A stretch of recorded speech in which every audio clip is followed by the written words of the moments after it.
What's up, everybody? Welcome back to Couple Things. With Shawn and Andrew. Today is another interesting one where I'm so curious why you guys are so curious about all this. But it's Nothing is Off Limits, part 3. That's right. Third one we've done. That's right. We took to social media and said nothing's off limits. What do you want to know? And I already know what we're going to talk about. There's going to be one topic that everyone wants to know about. And I guess it's just this human psyche phenomena where all you want to do is know about someone's sex life. Yeah. So we're going to address this with tact and with respect. Yeah. And probably not directly answer some of these questions, but we're going to do our best. We'll see. Answer as much as we can. I have not looked through the questions, but I already know. Okay. Anyway, we got to talk about the featured comment of the week. This one's from Heather H., who says, I watch people on YouTube all the time, and you guys are the only ones I'm actually subscribed to. Love your content. You two are so genuine and such real people. I've been married for 18 years to my high school sweetheart, and I could still learn things from you about relationships and goals. Wow. Love to hear that. Congrats on 18 years of marriage. Thank you for subscribing. And if you're listening, you haven't subscribed, please subscribe to the show. It is free. And if you do that, then for the 76% of people who are not subscribed, we will make the promise to you that we're going to continue to put effort and energy into making the best episodes we can. So that's our promise to you. But thank you. What? I'm just going to say, I don't think these questions are going to be about sex. Really? Yeah. I am fascinated. I'm fascinated. We do, however, and I did cut you off a little bit. I apologize. No, it's good.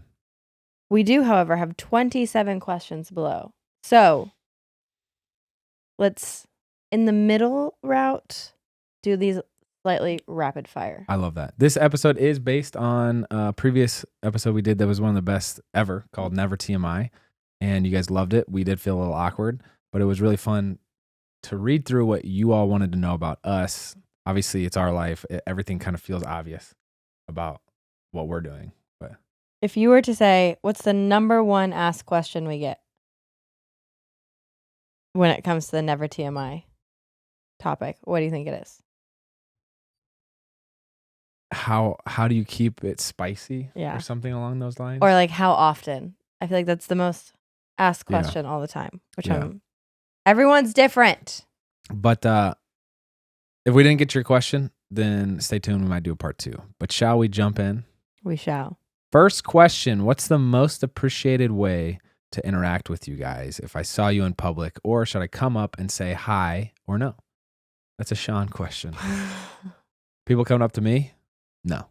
Actually, what? It has been happening more.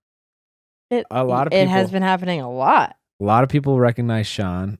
I think it's just such a delight.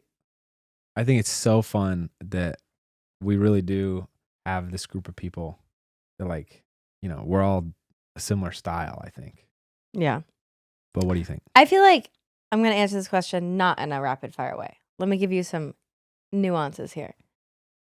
Please come up to us and please say hi. We love it. There are a couple situations, though, where I would say think about it. Maybe and take a second before you think like this is a good time or a bad time. I get a little protective when I'm with my kids. So if it's just me and not me and Andrew, and I have my kids with me, I get a little protective just because Drew has started asking questions like, why aren't people asking for pictures with her? Just naturally with her age. And then I don't really like to include them in pictures. So then if I am solo, I don't know how to say like, guys, stand here for a second. So that gets a little complicated. I have been asked for pictures in bathrooms. Don't ever ask someone or approach someone in a bathroom. Actually, that kind of happens often. It happens often. Yeah. Just wait till someone's out of the bathroom. Like, I feel like that's just like a place where you're kind of doing your thing, you know, and you feel a little vulnerable. Are you just in there blowing up the toilet and someone's... There's something weird about sitting on a toilet and opening a stall and someone be like, hey, are you Shawn John? Like, it just feels a little like, Yeah. And then I would also say a hard time, and that comes into our values, is like, if someone is like eating with their family at a restaurant and like sitting at a table and eating, I would say wait till like they get up to leave before coming over. But I don't know. The style matters. Like Yeah. if we have a mutual friend or you had something that you wanted to Yeah. like True, ask, very if it's true. just like a fangirl moment, then that kind of throws off the vibes. But like, when we would go out to eat when I was a kid, people would approach my dad Yeah. and ask him like, "Hey, we haven't met, but I know For sure. Jerry and whatever." And For so it's sure. like that's fine. Let's make it a community event as Yeah. opposed to I can't believe that it's Shawn. It's crazy. We were walking through the airport the other day and multiple people were shaking and crying after seeing you. I know that's It's the life odd. you've lived for the last It's a 20 blessing. You've lived that life for 21 years. That's crazy. I'm old. Next. Honestly, last thought. Shawn stewards this incredibly well. Your humility through it all, your level-headedness. I have grown to appreciate that so much more. Honestly, it's not easy to keep it as stoic and balanced and grounded as you do. So Thank you. kudos to you. I never want to take advantage of or like forget the idea that like it is such a blessing. And I'm so honored when people come up to us and I feel humbled. I've never gotten used to it. And I always kind of feel awkward. So I apologize if I feel awkward. But yeah, I'd say the only time I have a hard time is like when I get protective over our babies.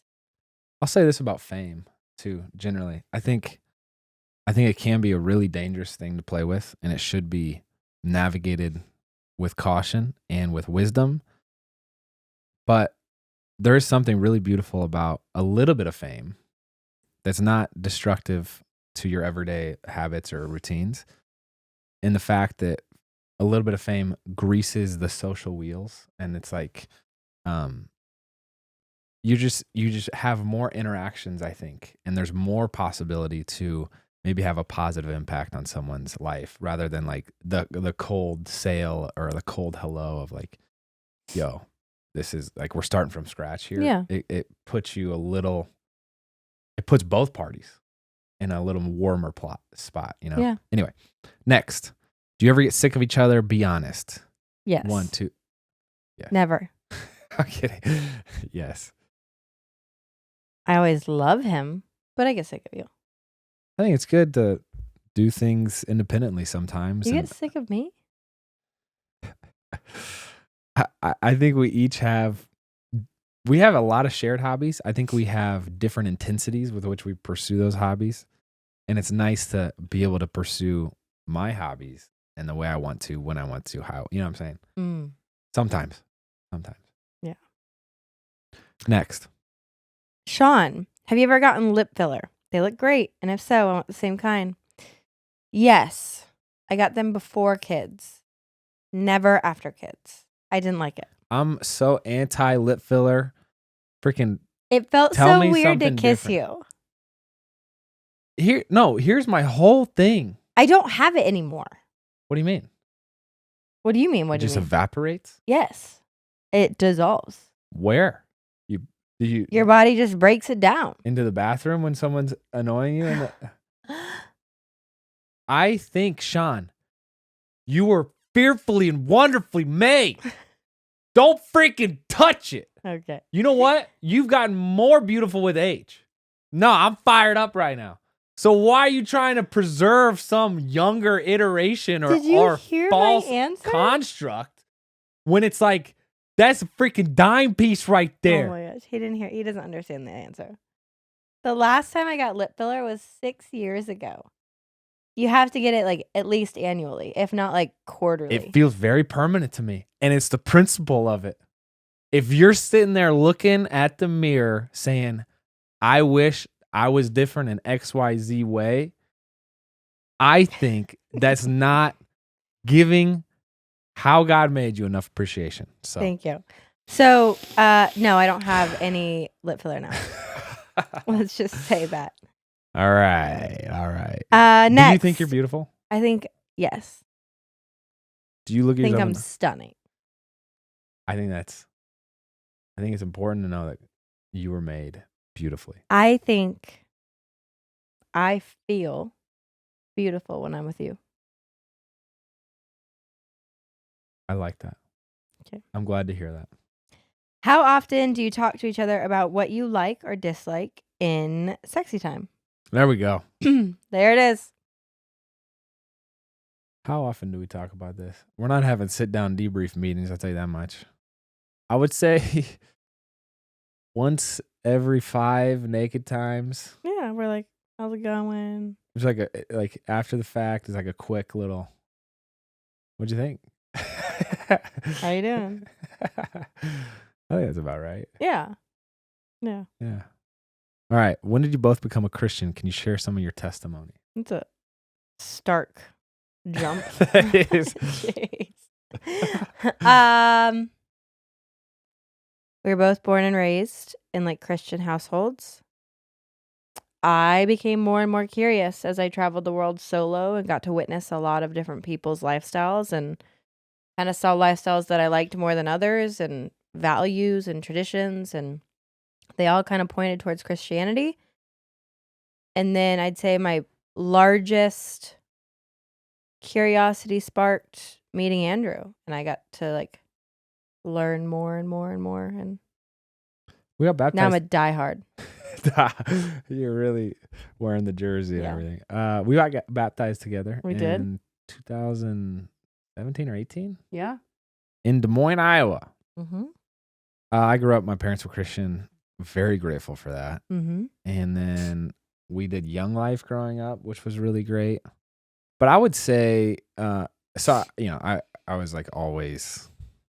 I probably was like 5 years old when I first said the prayer. But a pivotal moment in my life was when I was with the Chiefs. Yeah.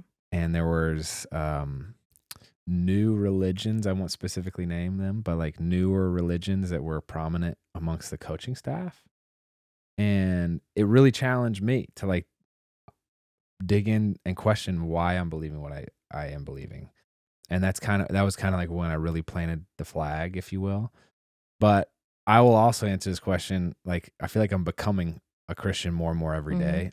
Like, it really is one of those things that it's just a choice you make. There's no convincing. There's no apologetics. There's no theological argument or historical argument that's going to say, this is the absolute truth. There you go. You got it. Like, you figured it out. There's nothing. It's a choice. Mm-hmm. And then depending on which choice of worldview you choose to wear, Christian or non-Christian or whatever your flavor is, like, then you will almost start to aggregate and attract all of the proof that you need. Mm-hmm.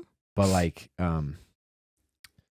it says, believe in me and then you will know. And that's kind of crazy. Like, the belief comes first. Mm-hmm. So I don't know. That's just a challenge because I've been thinking about, can you convince someone to have faith? And the answer is no. But I will say, we used to think in younger days, like, I think maybe all gods are the same. I didn't really know. I didn't really dig into the differences between the religions.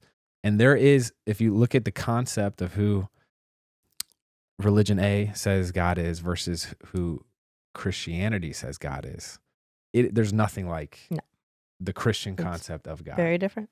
There's a book called God Has a Name by John Mark Comer. I would highly recommend you reading it. It's really fascinating. But the humility and the greatness of Jesus as described in the Bible, that is a concept of God you can't find anywhere else. So there you go. It'll change your life, though. It will change your life. Would highly recommend it. Highly recommend.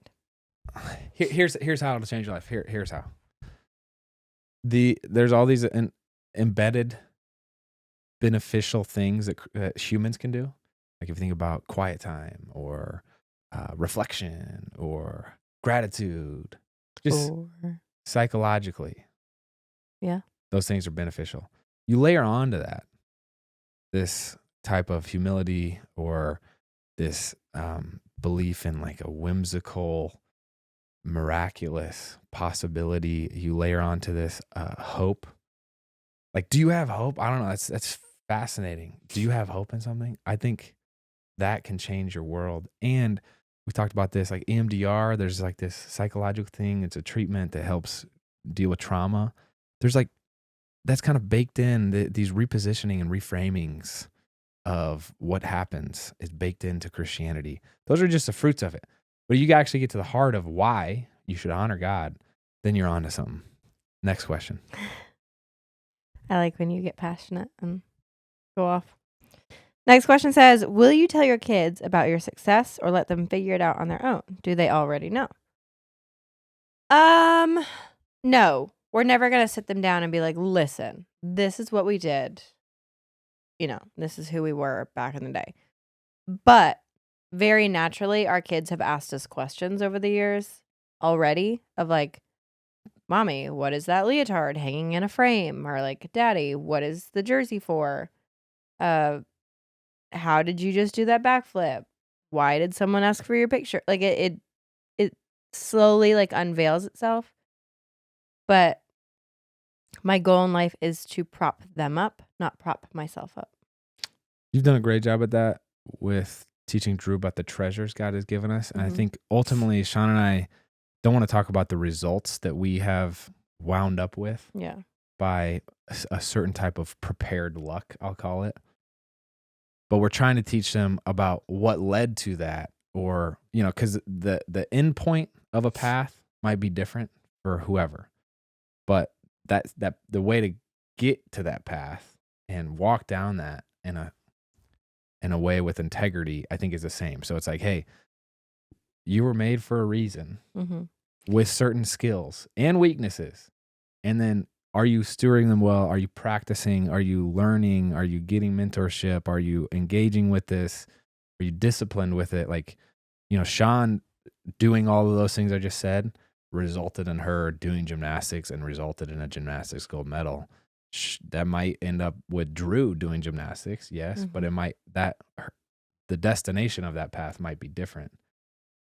You know, it's not the destination, it's the journey, I guess. Anything else there?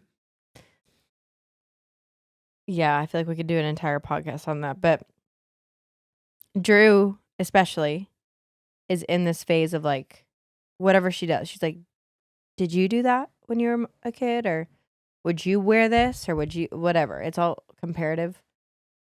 And if I say no, she gets shut down a little bit. But the way we've been approaching it is like, no, but Mommy did something different. Like, I found this and I loved this, and you have found this and you love that. And it's just like they're learning more and more about us through their adventures, if that makes sense. Yeah. So I would answer this question. We will not tell them about the success we've had. We will tell them about what we've learned and whatever we've experienced. Yeah. Does that make sense? Yeah. So I guess that would entail telling them about certain ways we have become successful. But we're not going to be like, did you know Mommy was an Olympic medalist? No. Okay. Andrew, what is your favorite thing Shawn wears? Oh, baby, I like this question. Overalls? Giggity, giggity. Interesting. I thought you were going to say nothing. Okay, it is Shawn wears. I do like you naked. Yeah. That is a fun event. Yeah. Overalls. But dresses? That's a stark contrast. I love Shawn in dresses too. Yes. And honestly, your fashion I really vibe with. I'm grateful for that. Yeah. Thank you. But let me say this too, though. Because this makes me think it's an allusion to the past question. Like, if there is something about your thing that you want to change, then I think there's a process to get there. Like, is there work involved? Don't take the shortcut. You know what I'm saying? Anderson, like the deep thought right now. What am I changing with what I wear? I'm just saying, if you want to become something that you're not, you either just reconcile that maybe that's not for you, or become the type of person that does that thing, whatever it is. How does that pertain to clothing, Andrew? I was just I'm still fired up about that last one. I'm ready for the next question. Why isn't someone standing up to change women's leotards in gymnastics? They're pretty revealing and can be distracting. That's your problem, not theirs. Thank you. Move on. Oh, interesting. I think leotards are incredibly functional for gymnastics. And they're no different than a Speedo swimsuit that someone's wearing. That is your problem, no one else's. Wow. Also, the laws in gymnastics clearly state that gymnasts can wear unitards if they would like. But do you know why they're not? And there are girls wearing unitards in competition. That question makes me mad. I've never heard you talk about this. It's just ridiculous. It's like, why isn't someone standing up to change it? I don't think I've heard any gymnast ever have an issue with it. And it's too distracting for someone to watch. That is 100% their fault. You're focusing on something you shouldn't be focusing on.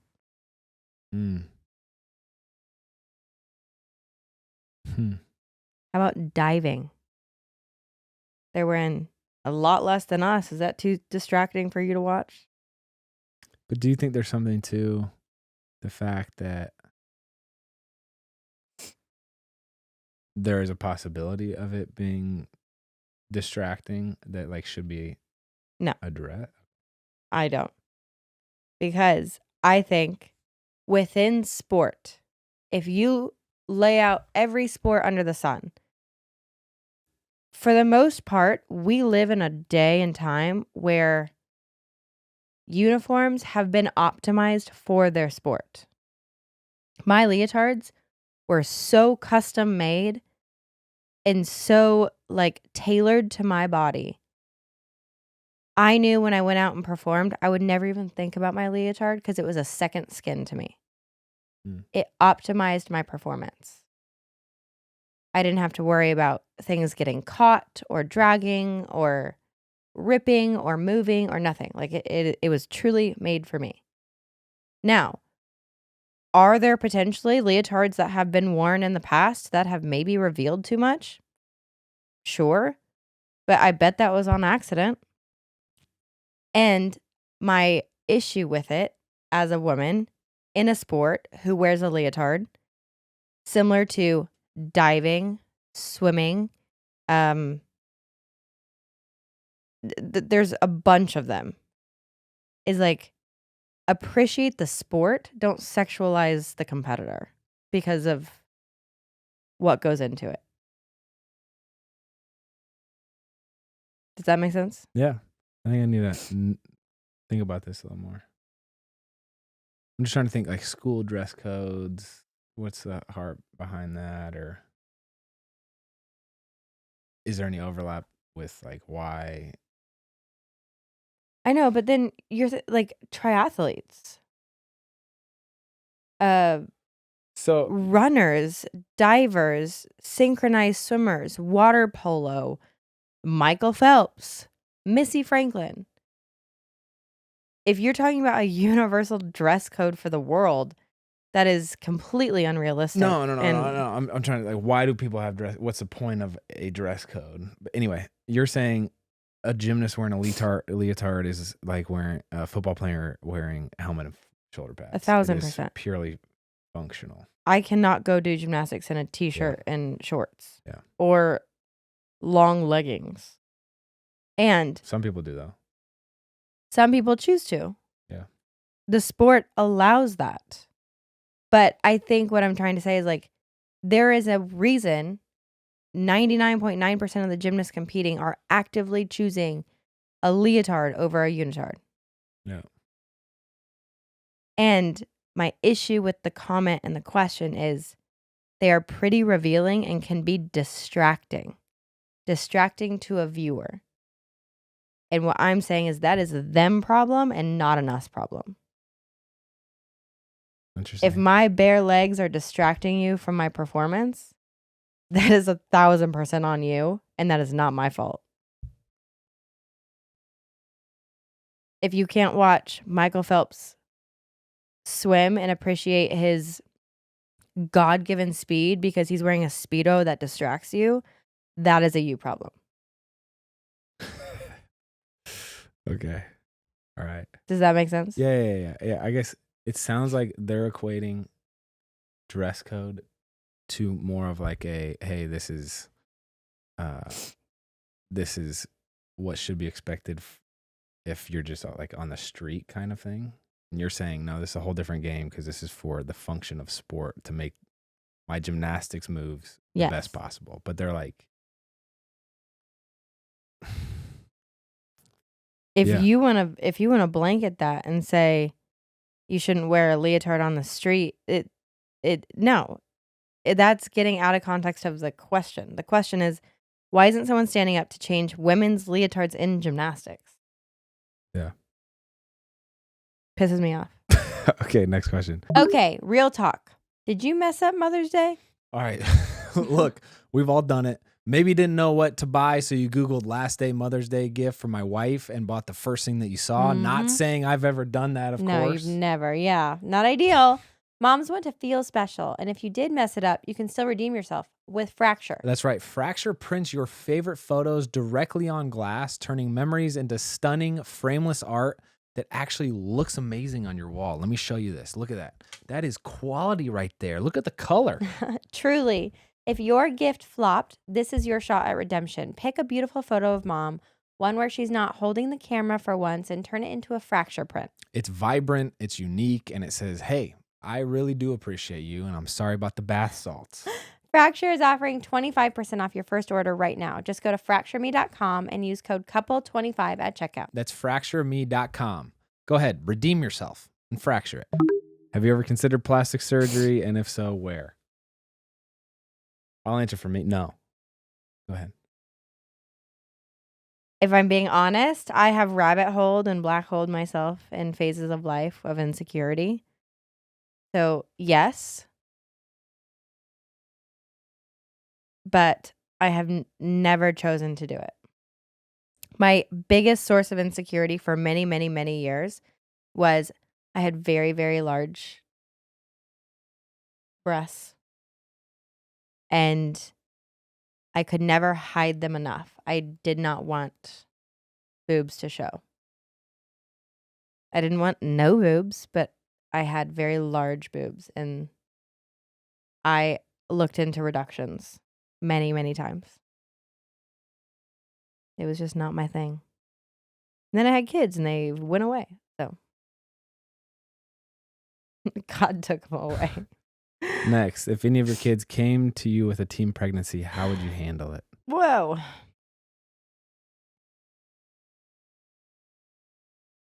I will love them no matter what. I mean, yeah. No matter, we say it every day, no matter what they do, no matter who they are, I will always love them and that will never waver. What would I do? I mean, you probably don't, if it was an accident or like a oops and not a planned thing, I mean, it's not ideal for your child, but if one of our kids came to us as a teenager, pregnant, it'd be like, okay, here we go. There'd be a lot of conversations. One that we will have before they become teenagers that maybe will change their perspective on things, but also we'd have a lot of conversations if that was a scenario. And yeah, I would say we'd handle it with love. We would be raising a child. We're excited to be grandparents. Yeah. That's freaking whack. That baby will be with us. You ever thought about yourself as a grandparent? It's crazy. Wow. Dude, I'm barely just walking into the parent shoes right now. Yeah. Next, are Shawn and Nastia still friends? Sure are. Sure are. Next, how do you find the energy to get jiggy with it with 3 kids? It feels literally impossible. Oh, I got the energy.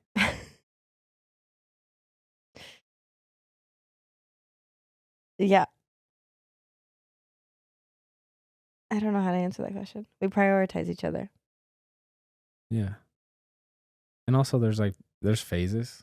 Yeah. Where you have a little more inclination towards that than other times. And it's like, don't get discouraged. Have conversations. Make the presence of or absence of sex an avenue towards vulnerability and connection. You know what I'm saying? Yes.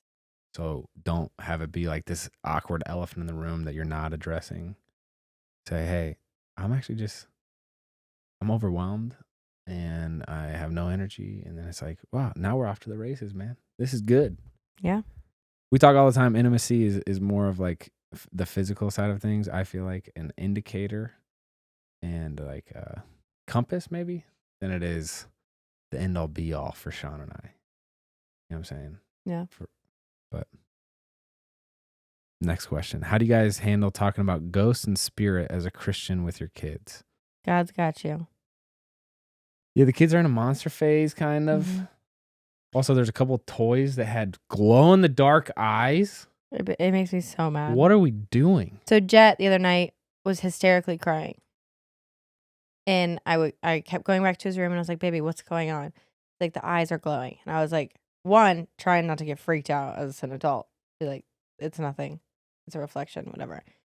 And he's got this like shelf right, directly across from his bed. So if he was laying down, he would be seeing the shelf. And on the shelf, there's like framed pictures. He's got like his little soccer trophy.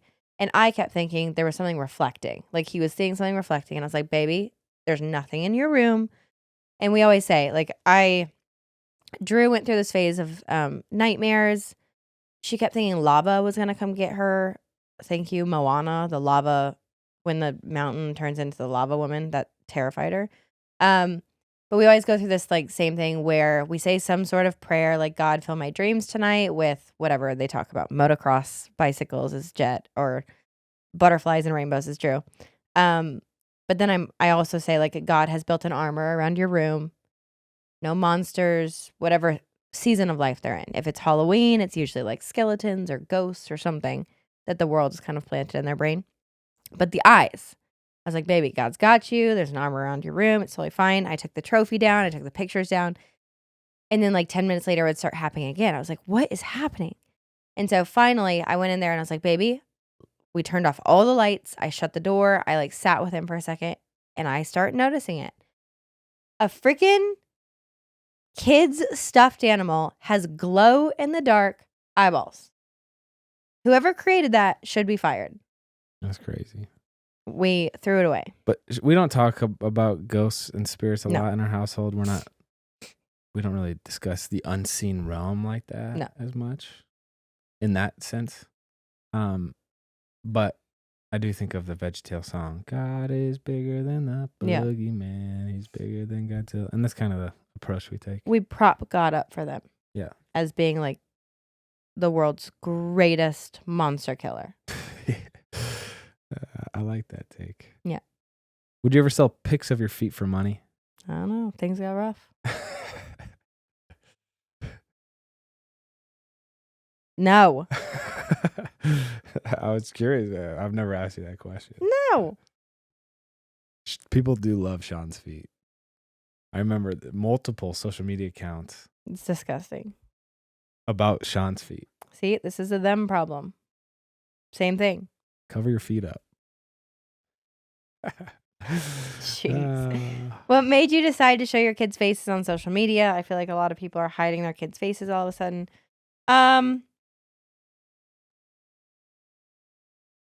We go back and forth.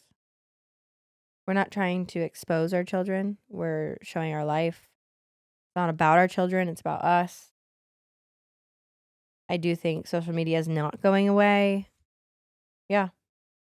It's a constant conversation. I have thoughts on this. One, we're always open to the conversation of, are we protecting our kids or not? Yeah. So we're open to any thoughts or input in that regard, because our priority is to protect our kids. I think that there's a lot of different shades of family content on the internet.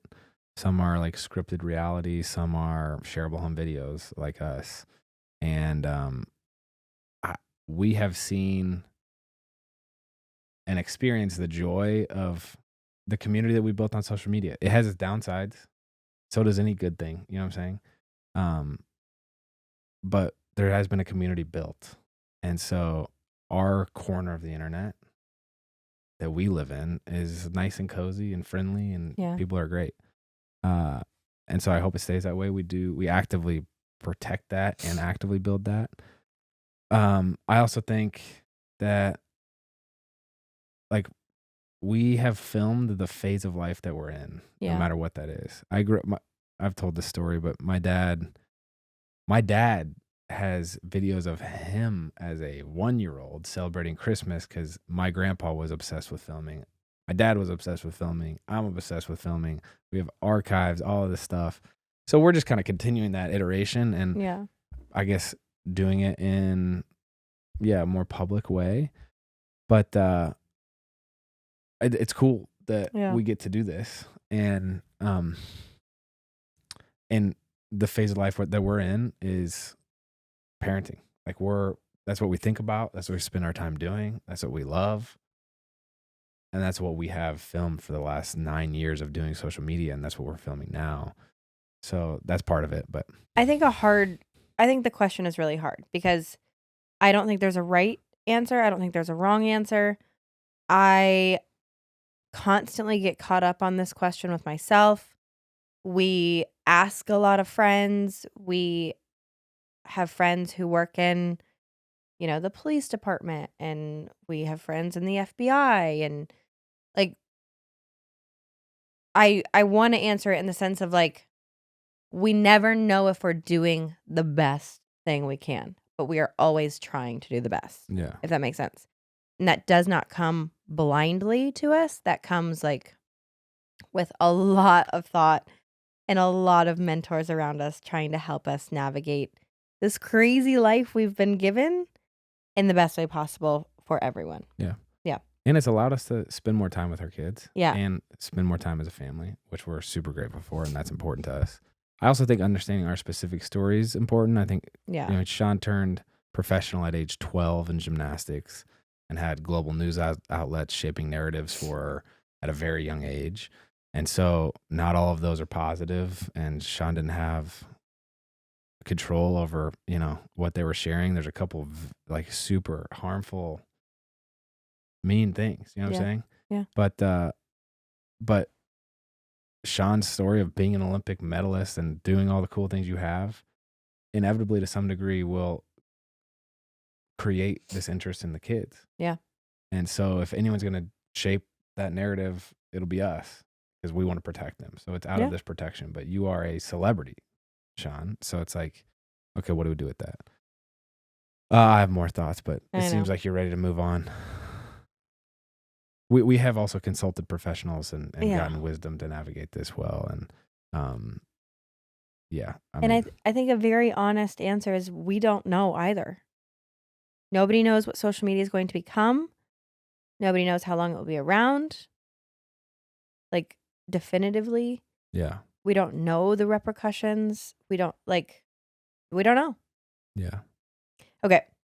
You guys, big announcement. It has been about 3 months since Andrew and I launched our favorite project to date, Beam Kids, an all-in-one superfood powder we co-founded with Beam. And now we're launching our second flavor, cookie. Let's go. What kid doesn't love cookie-flavored anything? It is delicious. It's our daughter's favorite. Our kids, specifically Drew, love this flavor. Yes. We were desperate to find a solution for picky eaters to get all their essential vitamins, and it's been so rewarding to hear how many of you love Beam Kids as much as we do. We actually get stopped in the hallways at school, out on the street. At the airport.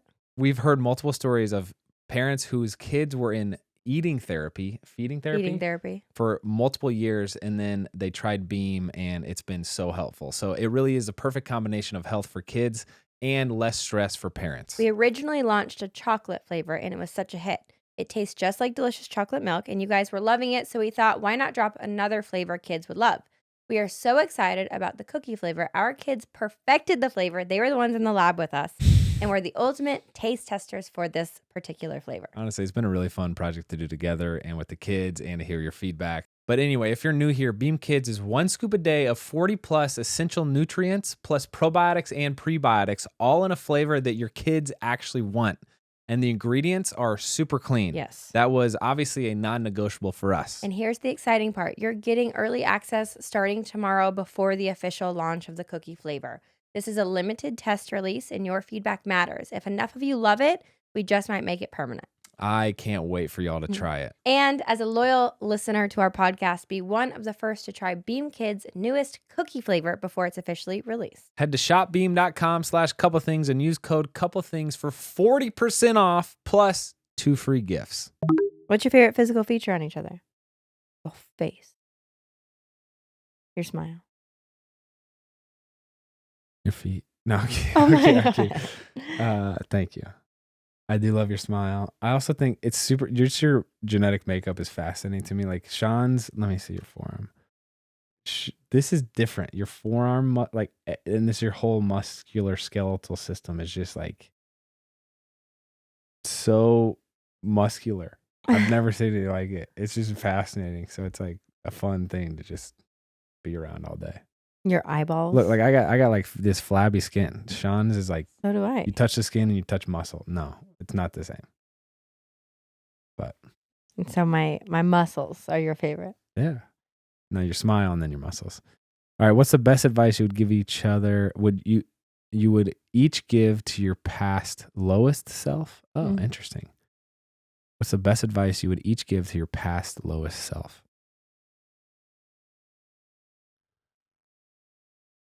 Yeah, there's a couple lows that I've experienced. I was thinking when at the lowest of my NFL phase, I would tell them that just know that life comes in phases, comes in seasons. So press through and give God's faithfulness time to play itself out. That's what's happened. You know, don't get too discouraged. Stay in motion and with God. I think some of my hardest, lowest times were when I was young, like 16, 17, 18 in the public eye. I would say, oh, I don't know. Just give her a hug. I was such a people pleaser. I didn't know what else to do back then. So I was trying so desperately hard to like make everyone happy and keep the peace amongst everyone around me. And that just meant sacrificing anything that I wanted to do for other people, if that makes sense. And I would say one, I would just tell her it's not always going to be like this. You like won't always feel like that. And then two, just like you have value from God in just being nothing but you. I think that took me a really long time to learn. I thought my value was in how I performed and what I did for everyone around me. I didn't know I had it without anything. That's really good. How do you stay so humble with your status? And do you ever feel like having a high income makes it hard to relate to people of a different status? How do you stay so humble? God, I would say, keeps us humble. And do I have a hard time relating? I don't think so, because like our life looks very, very, very different than how I was raised. Does that make sense? Does that make you less relatable? Or you're saying your roots are in? I'm saying I feel like I can relate to a lot of different people because I have been in a lot of different situations. What do you think? I think our identity is in loving God and loving people. Yeah. And it's not in status or income. And because of that, change of focus, like that helps. I think generosity helps. And so we're always connecting with and engaging with people of all, like every place on the spectrum. And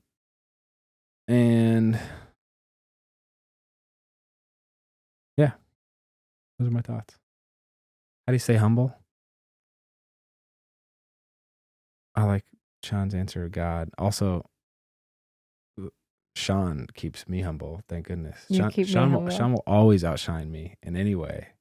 And she's always reminding me that I have a long way to go. And so I would say marriage. Whoa, that makes me sound brutal. No, not like that. I'm saying same. Our whole thing is we're never resting on the laurels, like kicking back. That's just not our operating system. It's always, we have to stay in shape. We have to stay diligent here. We have to clean up the house. It's like, there's not a lot of, we are content, but we're not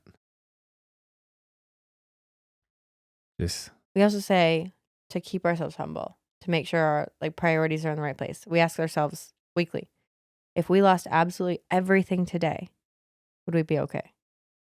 Would it change anything? No. Yeah.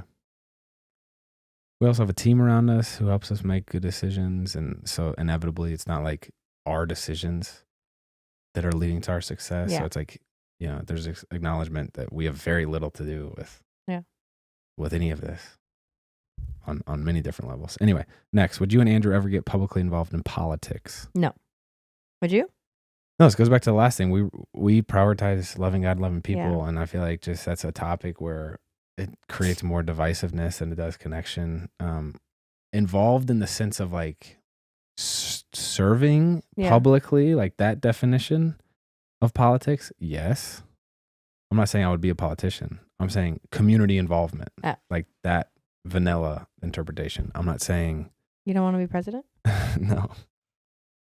But I don't know how they meant that question. We're not going to start slinging political views left and right. How do you not have resentment when you're solo parenting while the other person is on a trip or having fun? We've grown here. Yeah, we've grown a lot here. We've also we're trying really hard to serve each other.